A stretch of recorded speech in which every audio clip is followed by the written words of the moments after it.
Officials in the Texas Hill Country are releasing new details in the search for nearly 100 missing people, while they say that number has now dropped significantly. Plus, more than 24 people left injured after a car drives into a crowded street in L.A. The latest on the investigation. Plus, the heat and humidity will not go anywhere anytime soon. Evan is in for Kylie and says it sticks around into the work week. Good Day Sunday starts right now.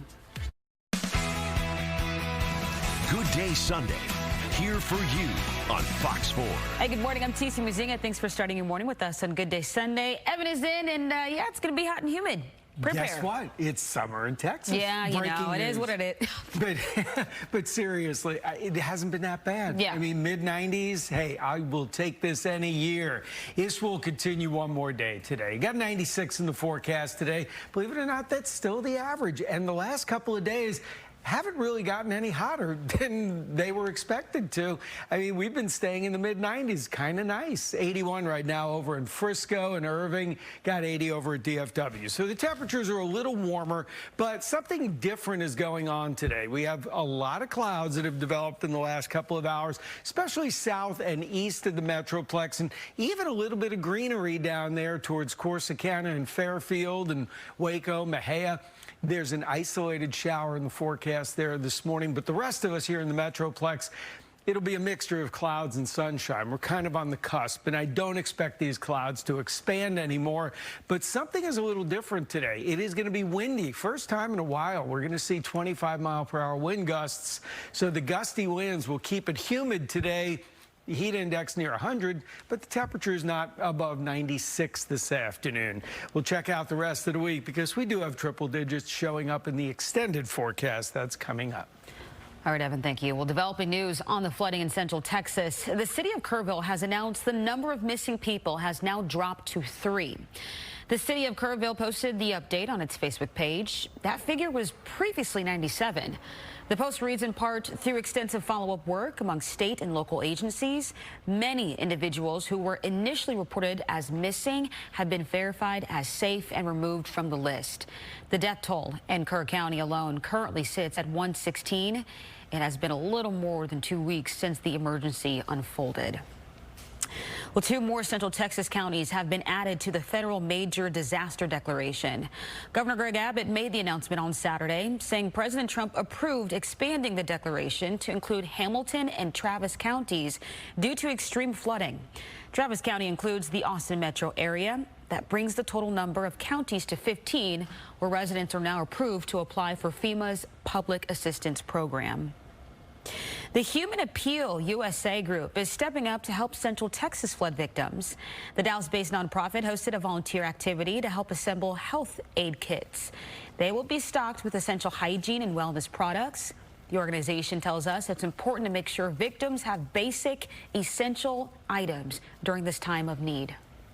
It's very important. So I have called so many different counties, and we have talked about, you know, their kids, number one, that don't have the things that they needed to have in order to survive in everyday life. They're, you know, staying in homeless shelters, and also in, for example, you know, shelters that have been now designated for anyone who's lost their homes. And so it's very important that they receive the life-saving care packages that they're going to be getting from others, and also even in a small part that we can provide for them now. All right, the kits will be delivered to families through a partnership with the Salvation Army in San Angelo. By the way, you can also still donate through the secure site that Fox established after the floods. Just go ahead and scan the QR code on your screen or visit the Fox local app. Fox viewers, by the way, already raised $7 million for Kerr County flood relief. All right, to California now, where more than 30 people were injured early Friday morning after a car slammed into a crowd of people outside a nightclub in Hollywood. Well, the driver was dragged from the vehicle, attacked by bystanders, and then shot. The LA Times reports the man had been kicked out of the club moments before. Several people remain in critical condition as well. Fox's Christina Coleman has the latest. It was a very chaotic scene on arrival. A vehicle plowing into a crowd of people outside a Los Angeles nightclub early on Saturday, injuring at least 30 people. This morning at 2 a.m., our firefighters were dispatched out to a traffic accident. There was a crowd who was waiting to go into a club. There was also a taco stand, and there was a valet stand. So the vehicle drove through the taco stand, valet stand, and through a crowd of people. Police officers say some bystanders assaulted the driver. He was later taken to a hospital where paramedics discovered a gunshot wound. That driver was then pulled out of his vehicle, physically assaulted by the bystanders, and during that altercation, somebody produced a firearm and shot the driver. Police say whoever shot the driver fled the scene. They are also investigating whether the shooter and the driver knew each other or whether the driver intentionally drove into the crowd. So we had help of LAPD. There's about 25 LAPD officers ultimately showed up on scene. We had 124 firefighters who came here to assist with this, what we call as a mass casualty incident. Authorities say 23 of the victims were transported to nearby hospitals and trauma centers. 7 of them were in critical condition. Another 6 were delayed or had other serious injuries as well. And then 10 were transported with minor injuries. Los Angeles police say the driver was taken into custody. Meantime, an investigation into this incident is underway. Reporting in East Hollywood, Christina Coleman, Fox News. To a developing story, multiple people are recovering after a pileup in North Oak Cliff Friday night. Just after 11:30 p.m., Dallas police responded to a crash involving 4 vehicles. It happened on West Davis and North Tyler Street. 7 people, including a baby, were injured. Investigators determined a Tesla was driving at a high rate of speed when the driver lost control of the vehicle and crossed into incoming lanes.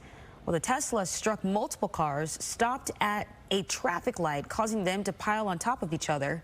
A mother and her baby were left in serious condition. 4 others are expected to recover, though. The driver of the Tesla suffered critical injuries and is expected to face criminal charges.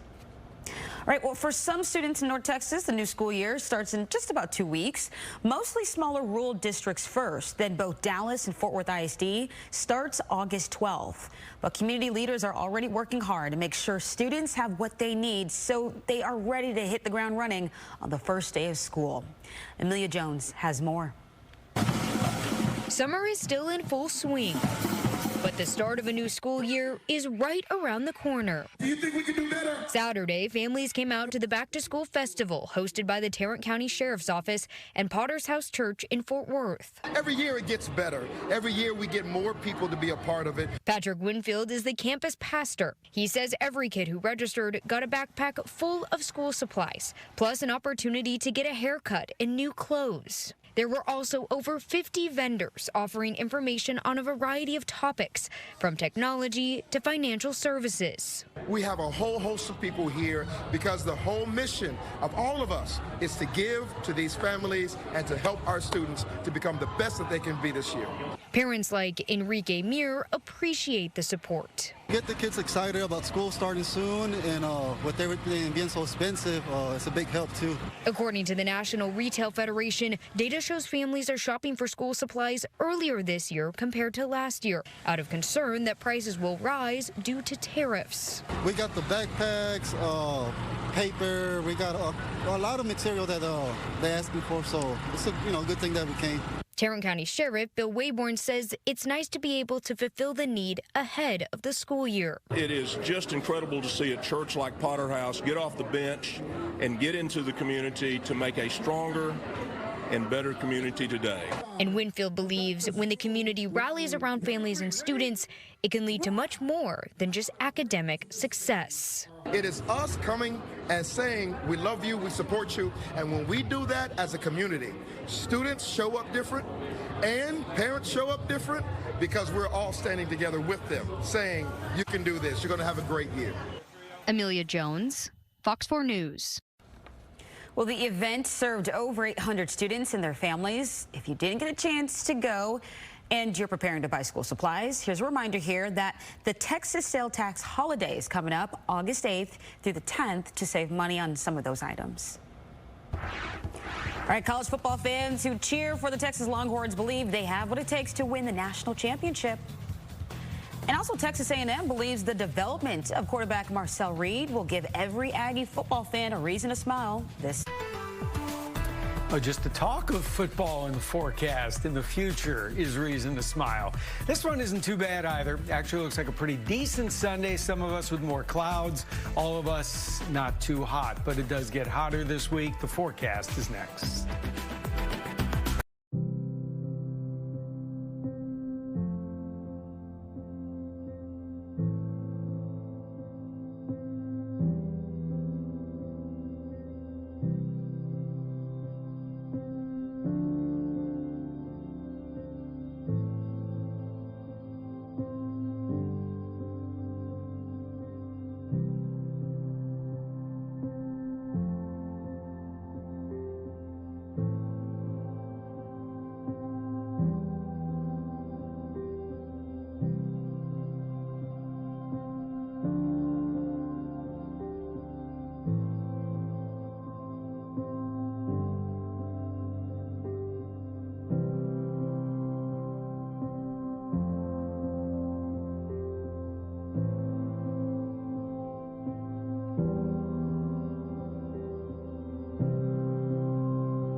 All right, welcome back. Thanks for starting your morning with us. If you're just tuning in, it's 6:12 on this Sunday morning and already 80 degrees out there.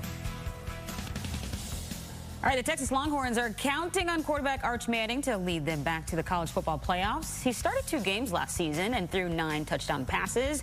Manning believes he's ready to lead the Horns, and so does head coach Steve Sarkisian.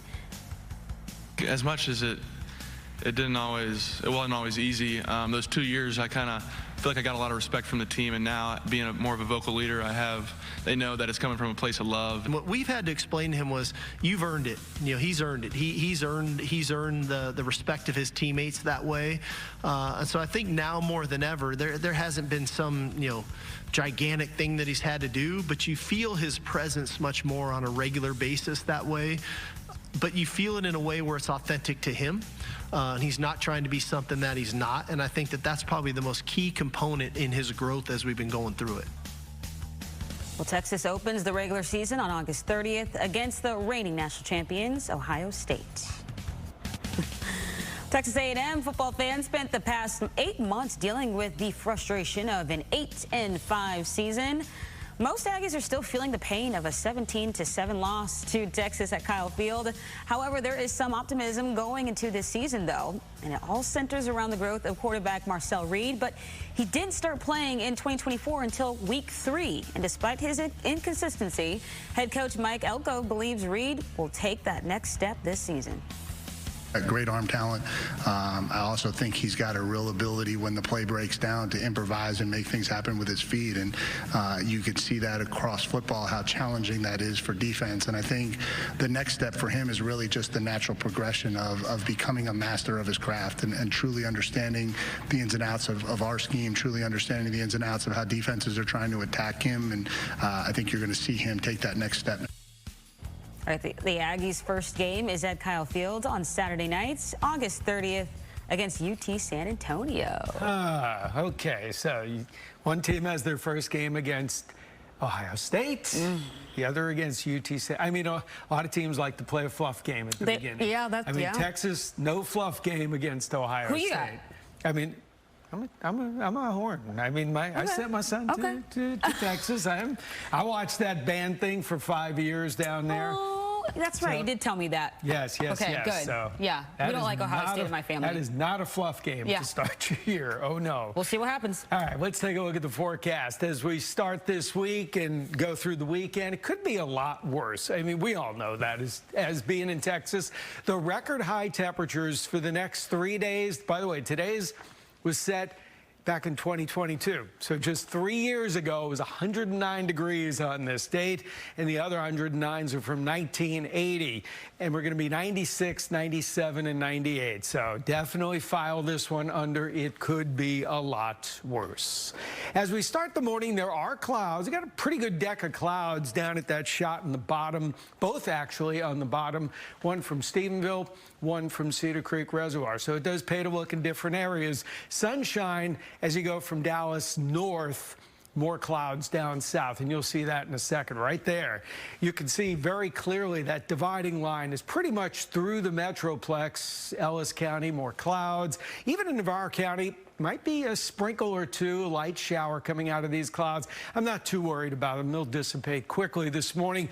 South winds are about 10 to 15 miles per hour. It is going to increase today. It's going to be a breezy day to windy at times, and the dew points are running higher than the last couple of mornings. It is humid out there. It is not going to be a dry day. The only consolation prize here, humid air is harder to heat, so we're not getting much higher than 96 or so today. And we're still following this little tropical mid-level low pressure area moved through Louisiana at the end of last week into East Texas Friday, just to the southeast of us yesterday. Now it's south of us. I mean, this thing is just plodding along through the state, enough to create a lot of clouds and a couple of raindrops near the center. This will be drifting west today. What it basically means, if you live south of DFW, you're probably going to be a couple of degrees lower, maybe down to Waco, about 93, 94. You live north, maybe you're a little higher, but 96 is still really just summer around here. It's your average summer. As we look at the overall picture, high pressure in the southeast and the active jet stream, I mean, we got storms every day. We've had storms in the middle of the country. Today, we got some in Iowa, headed into Illinois. There's going to be some in New England this afternoon, some severe weather, a couple of severe storms in the Dakotas. And again, the temperatures today, while we're sitting at 96 degrees and pretty much 90s everywhere south of the front, you notice Chicago at 75 and over Cleveland, 81 degrees. Even on the West Coast, Seattle and Portland look very pleasant out there. So you still have a little more summer battle than you typically have. Typically this time of the year, most of the nation is falling prey to the heat. As we look at the forecast today, south winds, those clouds are down south. It'll be anywhere between a partly sunny day and a mostly sunny day. We call it partly to mostly sunny. More sun up north, more clouds south. And you do notice the difference that the temperatures will be just because of the cloud cover. Now tomorrow, that little tropical feature moves away. We'll still have a fairly good south breeze around here, maybe 15, 20 miles per hour, not as strong as today, and a little more sun. Slightly higher temperatures as well, about 97 or so. I just don't see us running to triple digits until we get high pressure building in and this feature moving away. Because to get 100 degrees, you need the air to dry out this time of the year. And it will dry out probably Wednesday. So we really haven't changed much in the forecast. 96, 97, 98. Winds will be lighter middle of the week as well. Probably be up around 100, 101 Wednesday, Thursday, Friday, but should begin to inch back down again by the weekend. All righty. Thank you, Evan. Okay, so University of Texas safety Michael Toff honored some of the victims killed in the Texas flood disaster. He wore a special tie at SEC Media Day last week in Atlanta. Take a look. It had 27 sets of initials representing the individuals whose lives were lost at Camp Mystic. Toff attended Austin Westlake High School and wanted to personally honor the victims. All these initials are all the victims at Camp Mystic that lost their lives in the tragic flooding this past weekend. So it's all the daughters, the 8-year-old girls that passed away in the cabins, and then their 2 counselors who gave their lives being heroes trying to save those daughters and those girls, and then the campus or the camp director who went back into the floods to try to save those girls' lives. So I wanted to remember those victims because they deserve a light like this. Well, Topp's tribute came just days after he spent 2 hours signing autographs at an Austin restaurant that's raising money for flood victims. A Richardson man ran 100 miles in 24 hours to raise money for people impacted by the flooding in Central Texas. He was inspired by his grandfather, who lives in Kerr County. David Satendry spoke to him during his run. After hip, knee, and ankle surgeries, Jack Stradinger's journey, an uphill run. All the glory goes to God. You know, I have had so many surgeries and operations. I should not be a runner. I should not be able to go do anything near this. Some say suffering brings perseverance, a phrase Stradinger feels Tuesday evening, nearly collapsing while running 90 miles. I could not go anymore. I mean, I'm broken down. Everyone is so worried about me, blacked out for a second. But with family and friends by his side, Stradinger finished 100 miles in less than 24 hours for a community 300 miles away. To see people that lose so much made me want to go out and suffer. And, you know, I suffered quite a bit, but I couldn't even get close to the level of what people in Kerr County are suffering from. The 27-year-old's grandfather lives in Kerr County, the center of catastrophic flooding. The loss of all those precious girls. What if that was me? What if I had lost my daughter and I can't imagine a life without her? Stradinger says he never ran more than 40 miles, but decided now, as good a time as ever, to push his body up and down Dallas's Katy Trail in an effort to raise money for victims. The things I did today don't make up for it, but I want all those parents and the families to know that this community is here for you. You need something, all of us are going to be there for you. He ran Monday evening, overnight until Tuesday evening. Loved ones sharing strides. The run advertised on social media, leading an unexpected visitor to stop by and talk with ones documenting the run. A man came up and said that he had lost his daughter in the flood. And immediately my brother puts the camera down, spends 10+ minutes with him, praying over him. Central Texas will never be the same. Houses blown away in the water, losing their cars, nothing. Everything gone. Stradinger says his accomplishment best highlights his support system, wanting it to serve as a reflection of what Texans will do for those in Kerr County. This is what community can look like. David Satendry, Fox 4 News. Well, police are trying to track down a driver who hit and killed a man walking along I-20 in June and drove away from the scene. How you can help solve this crime coming up in this week's Trackdown.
This week's Trackdown is a double mystery. Police are searching for a driver who hit a man walking along the interstate in Duncanville last month, while at the same time attempting to locate the victim's family. Fox 4's Sean Rabb and Trackdown travel to Duncanville. We are in Duncanville along Interstate 20 westbound between Duncanville Road and Cedar Ridge. This is Doug Siss is Public Information Officer, Sheriff's Department. What happened here June 21st? We had a pedestrian that was walking along the highway, and we don't know if he was trying to cross the highway or if he was on the shoulder, but as he was walking, a white Equinox struck this gentleman and continued on down the road. Tell me about your victim. Our victim is, his name is Rafael Rivera Hernandez. He's 62 years old. As of this point in time, we have not been able to make contact with the family members. So no one has come forward looking for someone? No. So that's one of the reasons we're great that y'all are doing this, is because if anybody knows this gentleman, knows family members, please have them reach out to our detective that's in charge of the case. You have video of your suspect vehicle? We had a witness that was behind the vehicle that has some video of the vehicle. It's not real clear, but it shows the description and everything from what the witnesses gave us is a white Equinox, and we've got a license plate number, Lincoln George Paul 5505. And so, like I said, that's the vehicle that the detectives are looking for, is a white Equinox with that license plate. Okay, so you need two things. Yes, sir. You need to know who was driving that white Equinox. Yes, sir. And you need to know family members of Mr. Rafael Rivera Hernandez. Yes, sir. How can folks reach out to the Dallas County Sheriff's Department? They can reach out to either the email is vcu@dallascounty.org or Detective Espino at 214-589-2323. All right, it's June 21st in the early morning hours. It's a white Equinox. We're putting the license plate up for you again.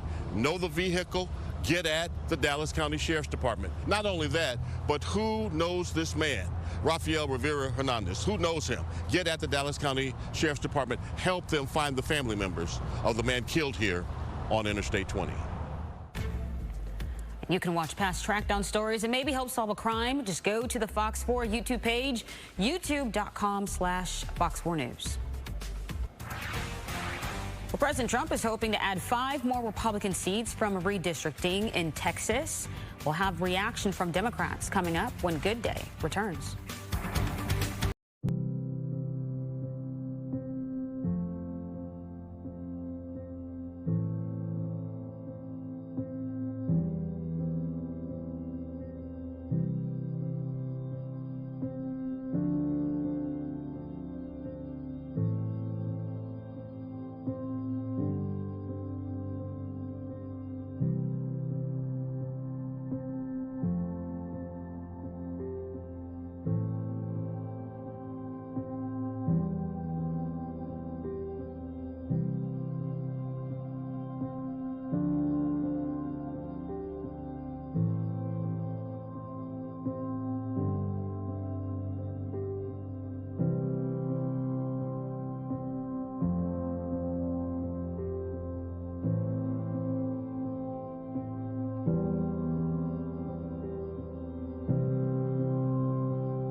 Here for you all morning long. This is Good Day on Fox 4. Hey, welcome back. I'm Tisia. Thanks for starting your morning with us. Let's turn things over to Evan with a look at your forecast. He says it's going to be hot and humid this week. What breaking news there, right? We're definitely going to see the heat and the humidity continue, starting with some sunshine for about half of us this morning. But the thing about the sun that you see, that little bit of haze layer out there, it's humid. And as we get 2/3 of the way, I mean, we are just about 2/3 of the way through July, so we can kind of see August in our sights. It is going to be a windy and humid day today with some more clouds around for south and eastern counties and just the normal heat. Mid-90s, it's hot, but it's not anything worse. We're still going to remain under 100 degrees through at least Tuesday, although the odds of triple digits do increase by the middle to the latter parts of the week. You can see this little tropical feature, kind of cool, just a small low pressure area in the mid-levels of the atmosphere. It's between Waco and San Antonio, so it's pretty far to the south of us, but it is bringing some clouds this morning. And as we look at radar, there's actually a couple of little bitty showers that more likely some sprinkles or a couple of seconds of rain east or along I-45. You go south of Corsicana over to Fairfield, and the temperatures upper 70s to around 80, but it's almost, what, 7 o'clock? We're getting close to 7 o'clock, so the odds of seeing it drop much below 80 are pretty slim. Now, that shot is looking away from the clouds. You could see them in the distance. Let's call it partly sunny this morning just because it splits the area, but partly to mostly sunny, just a few clouds noon and this afternoon. Winds are different. Winds are strong today, 15 to 25 miles per hour as the temperatures go to 96, and we'll take you through the week coming up in just a few minutes. Developing story, police are searching for the driver that struck and killed a woman in Old East Dallas. Investigators say just before 2 a.m., a woman was found in the roadway on South Munger Boulevard off of I-30. She was taken to a hospital in critical condition where she later died. Dallas police determined she was hit by a vehicle that fled the scene. An investigation is underway to identify the suspect. A Texas congressman says both parties stand to lose big in the redistricting battle. That's the focus of the special legislative session that starts tomorrow. Angela Shen reports. President Donald Trump said Tuesday a Texas redistricting plan ahead of the midterm elections could gain Republicans 5 seats in the U.S. House. Texas would be the biggest one, and that'll be 5. Congressman Greg Casar says there could be consequences for everyone, not just Democrats. This is a 5-alarm fire, what's going on in Texas right now. It's completely unacceptable because we're running over the voting rights of conservative and progressive Texans alike if Texas Republicans are allowed to completely redraw the maps and completely change the rules of the game because Donald Trump doesn't want to be held accountable. Redistricting is on the agenda for the upcoming Texas special session. Governor Greg Abbott pointed to concerns raised by the Department of Justice over the maps the state just redrew in 2021. The DOJ said 4 congressional districts show signs of racial gerrymandering, which is unconstitutional. Those districts, 3 in Houston and 1 in Dallas, are held by Democrats. Republicans hold 25 of the state's 38 congressional seats. Texas Democrats need to have every option on the table. That includes breaking quorum, having filibusters, marching in the streets, and dedicating the campaign resources to run against every single congressional Republican that goes along with this. Congressional maps are typically redrawn every 10 years. Democratic lawmakers say there's no reason to do it now when there's been no new census data since 2020. Casar says there should be an independent commission that draws districts. We should have maps where voters get to elect and unelect their politicians rather than having politicians redraw the maps and redo the rules every time they do something unpopular so that they're picking their voters instead of their voters picking them. Angela Shen, Fox News. Russia is continuing to launch attacks this weekend as a push for a ceasefire remains in question. Friday night into Saturday, Russia launched more than 300 drones and 30 cruise missiles, striking 10 regions across Ukraine. President Volodymyr Zelensky confirmed 1 person was killed in Odessa and several others were injured. It comes as the Ukrainian president plans to host a new round of peace talks with Russia. Zelensky says they've proposed a meeting this coming week. Meanwhile, President Trump announced a 50-day deadline for Moscow to reach a ceasefire or face sanctions, as well as promising to send more weapons to Ukraine.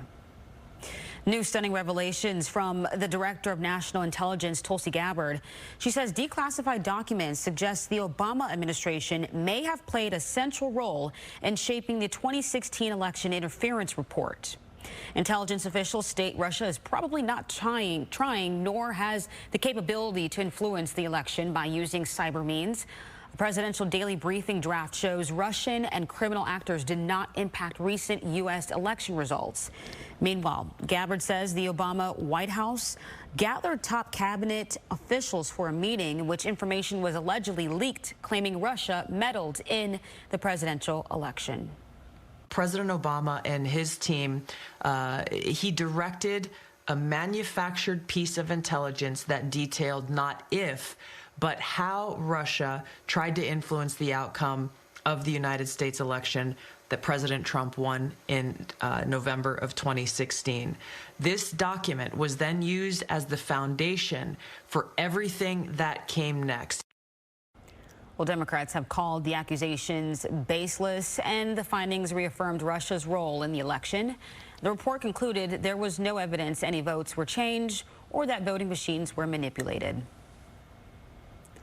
A tech company CEO has now resigned after he was caught in a controversial moment on the Jumbotron at a recent Coldplay concert.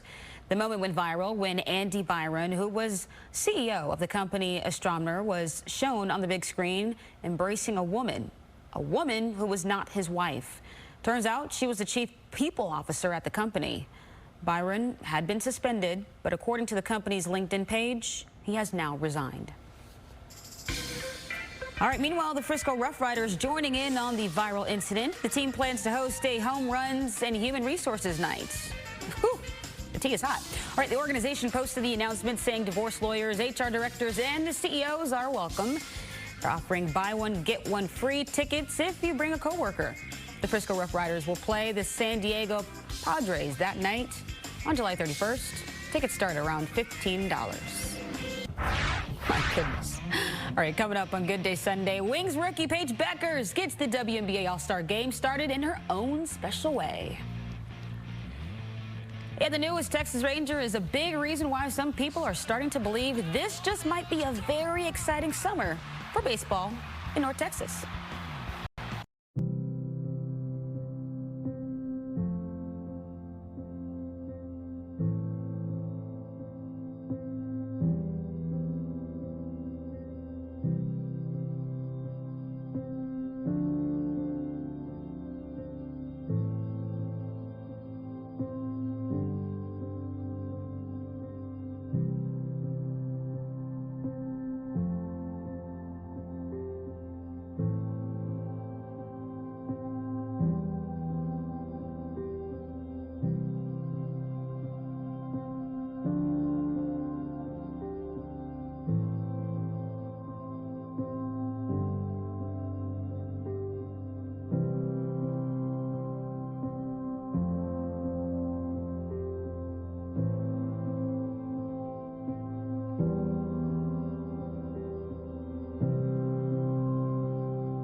I love this. The Wings rookie wasn't intimidated by the bright lights of the WNBA All-Star game, draining her first shot of the night. Take a look. Watch her go.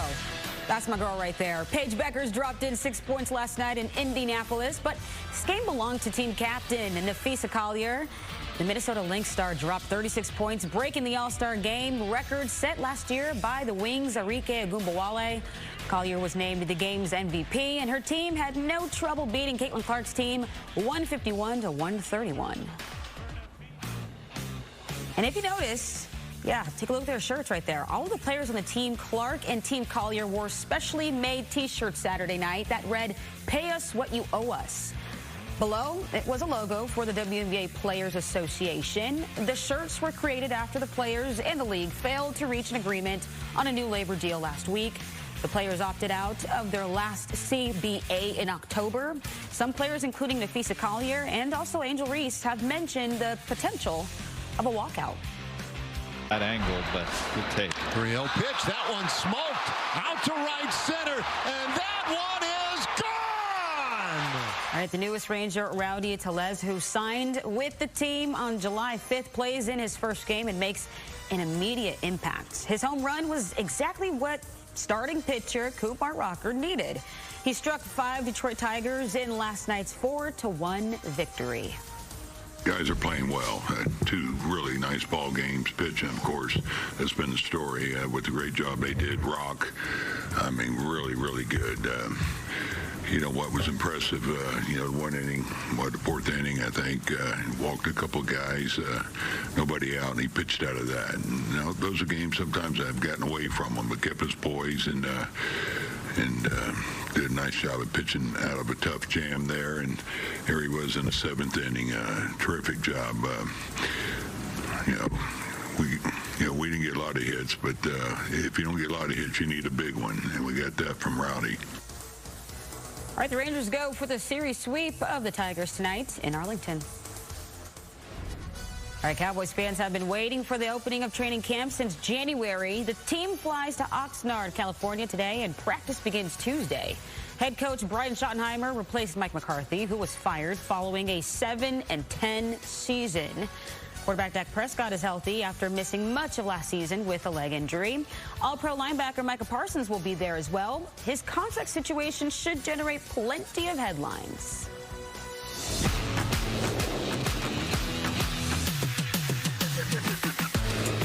All right, Fox 4 is your home for all the news from Cowboys training camp, and our team of Mike Ducey, Sam Gannon, and Jeff Kolb, and photojournalist Chris Hanks will be in Oxnard with the Cowboys.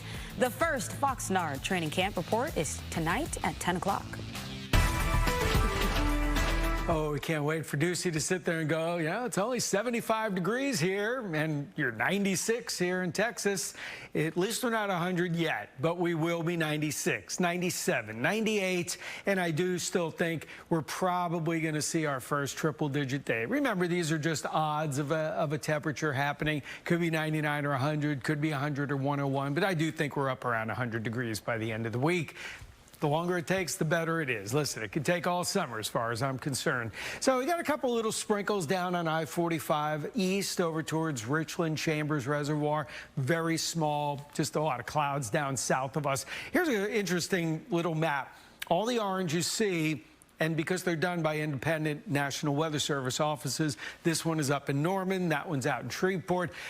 Those are heat advisories, just for the higher humidity, higher temperatures. For us, we don't really see it. I mean, I think we're legitimate. Our Weather Service office is legitimate in not putting any of those out there, because even though we're pretty warm this morning and we do have some clouds down south, I think we'll be able to keep our heat index under 105.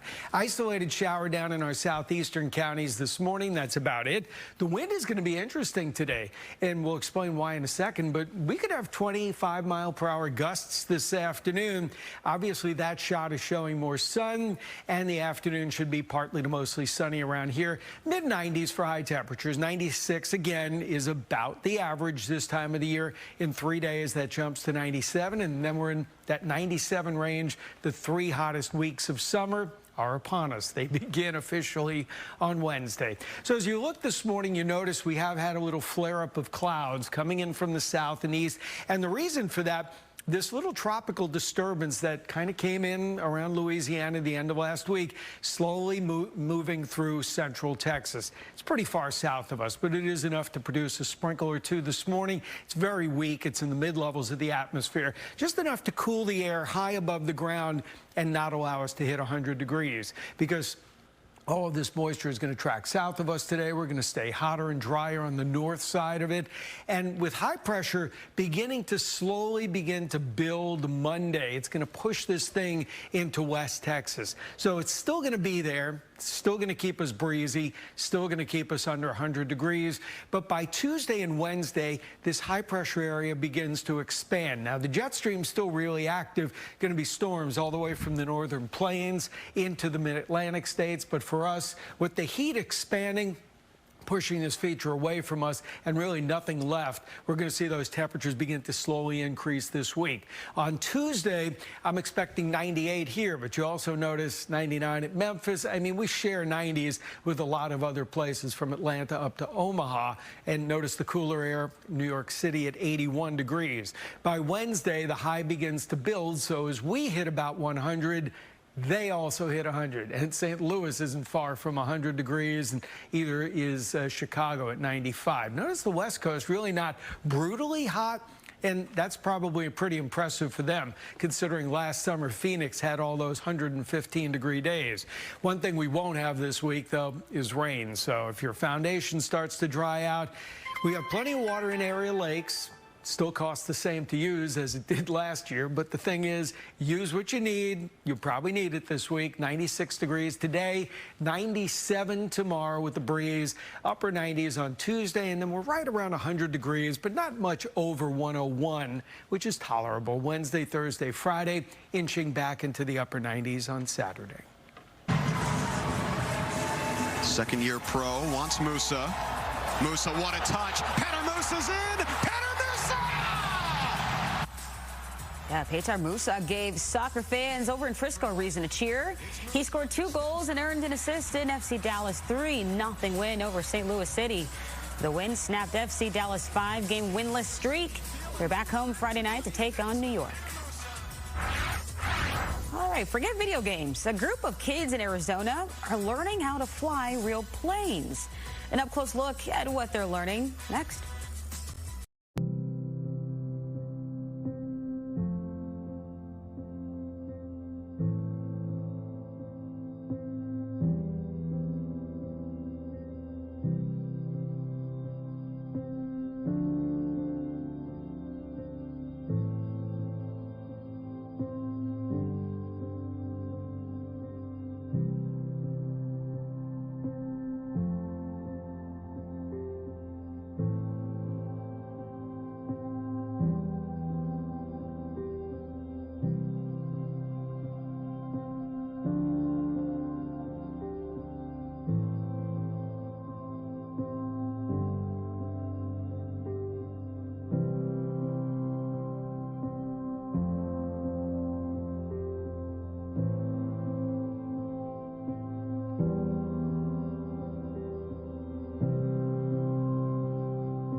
Well, hundreds of students are in North Texas for the 30-second Solar Car Challenge. The race is today at Texas Motor Speedway in North Fort Worth. Participants began getting their cars ready on Friday. Teams of students designed and built these vehicles from the ground up. That's pretty cool. So judges, they evaluate the quality of each car for its mechanical, electrical, and safety features. This year, there are 27 teams, 9 from North Texas. A new program is putting kids in cockpits, teaching them the art of flying. The goal is to produce the next generation of airline pilots. Steve Nielsen has more. Before they take flight at Falcon Field in Mesa, it starts in the classroom. It was like a game changer for my whole life. Rylan's a teenager and learning to fly. It's been my dream to be a pilot for Delta. Lily is just 12 and one day dreams of instructing kids on flying. It's just so peaceful up there. I feel like I'm at home up there. It's just like, I love it, and it's just like, I love the skies. Soon enough, they board a plane and learn firsthand what it takes. I was very terrified my first lesson. I felt like I was going to barf. But soon Rylan settled in and discovered what it was like to fly. How to control the airplane, how to feel the airplane, get comfortable with it. This is a unique program. It's called Kids in Aviation. No one else was really doing anything for kids in that age group. So we have kids that come to our class as young as 5, and then we have kids that are learning to fly that are as young as 9. The program's only a few years old, and already it's grown to 70 kids as they offer a variety of ways to learn for a variety of kids that want to learn. We have students that are on the autism spectrum. We have students that have learning disabilities,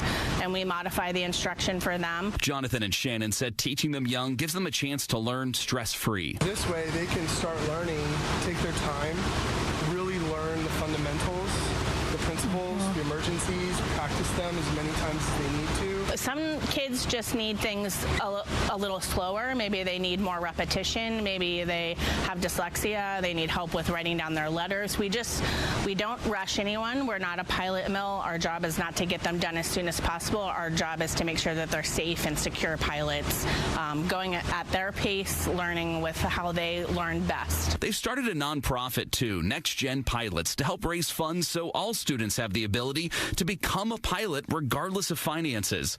Lily's enjoyed year 1 in the program and is ready for more. I'm thankful that I have an opportunity to fly and that they give kids an opportunity to learn how to fly, and I'm very thankful for that. Steve Nielsen, Fox News.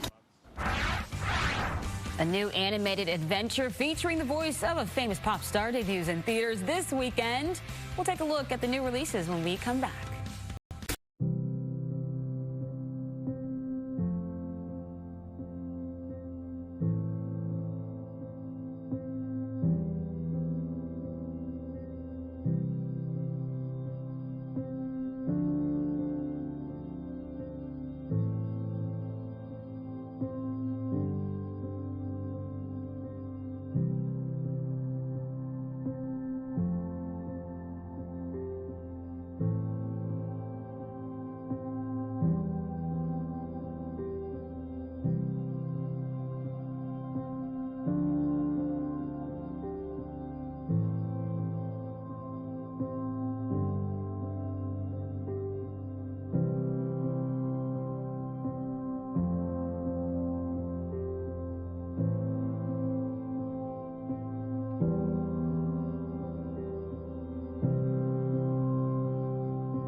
Alrighty, we got celebrity birthdays. And up first is guitarist Carlos Santana. Ooh, I grew up with Carlos Santana. You're like listening to him, so he's got to be, oh my goodness, is he close to 80?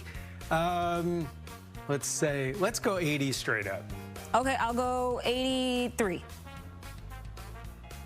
Oh, he is 78, not quite 80 He yet. said he's not far from 80. Oh. Still plays amazing. He's amazing. All right. Then we got singer-actor Julianne Hough, Dancing with the Stars. She is so stunning to me. I do not watch that, so I do not know. She's in like another Nicholas Sparks movie too.